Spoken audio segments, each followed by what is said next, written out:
I wasn't a believer at first.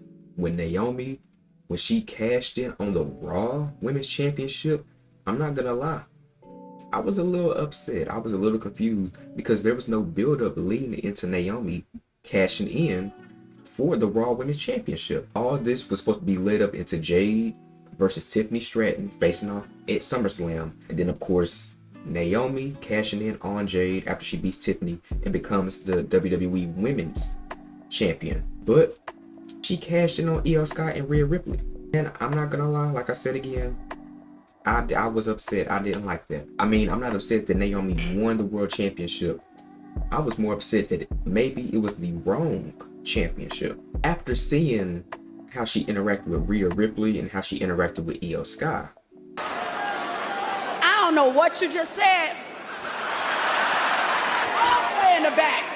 The back of it, back. This might have been the best decision that happened in the women's division in quite a long time. So, seeing how Naomi, how she carries herself, how she has become the greatest woman heel in WWE today, thinking about the feuds that she may have on Raw, especially with Rhea Ripley, potentially Liv Morgan, when she comes back from injury, Io Sky, Raquel Rodriguez, Roxanne Perez, and so many more on that Raw roster, it's looking like this definitely will be a good decision. And seeing how she had Rhea Ripley stuttering.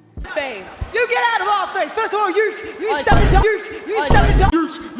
it. It's the last time you seen Rhea Ripley stutter on the mic. And then on top of that, it was getting old, this little Naomi and Jade tug of war. Well, it really wasn't even a tug of war, because Jade Cargill whooped Naomi's ass back to back. She didn't get not one up on Jade, and that's what really upset me in this whole feud, because I wanted Naomi to win at least once.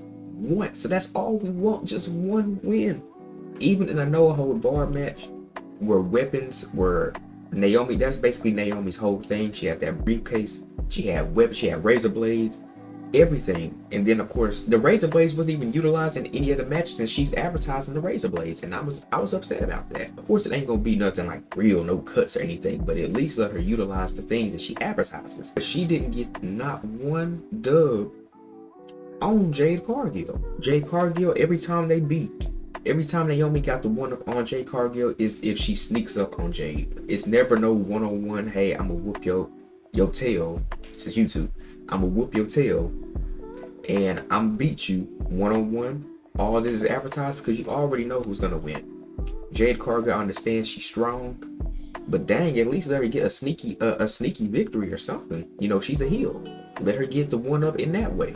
That match between Jade Cargill and Naomi, it was definitely a damn good match. It was a really, really good match. It was back and forth, but again, I wish Naomi would have won that match. I think the reason why they had Naomi cash in on Io Sky and Rhea Ripley, but they were having a 5-star match as well. That was a really good match as well. They always have good matches. Jade Cargill, I feel like they let her just win that beef, that whole little spiel, is because they are going to have Jade Cargill win at SummerSlam and become WWE champion, and maybe eventually beef with Bianca Belair. Maybe it seems pretty, because they have to face each other. Bianca Belair has to see either Naomi with the Women's World Championship or Jade Cargill with the WWE Women's Championship. Either one, Bianca has to choose her poison.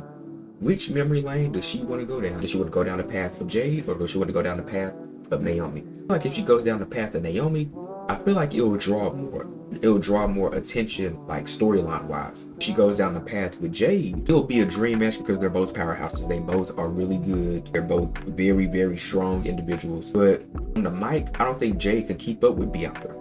I don't think she can. I'm not saying Jade is bad on the mic, but Bianca, she's pretty good on the mic too. But Jade Cargill, she's decent on the mic. Naomi, out of all three of them, Naomi is the best on the mic, which is why I'm real excited now that seeing how she interacted with Raw Women's Superstars.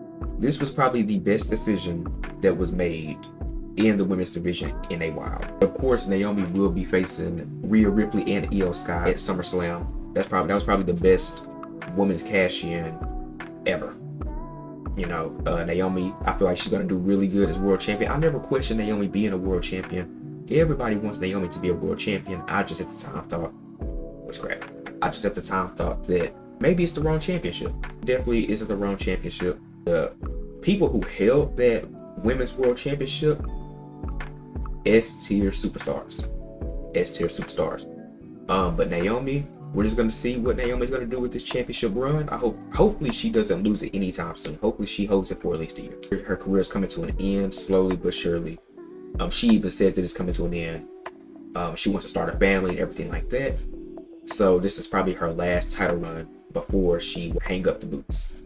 But we're just gonna have to enjoy the ride. And Naomi, heel Naomi, we needed heel Naomi because she's good on that mic. She's good on the mic. She can compete with anybody on the mic. But that is the end of this video.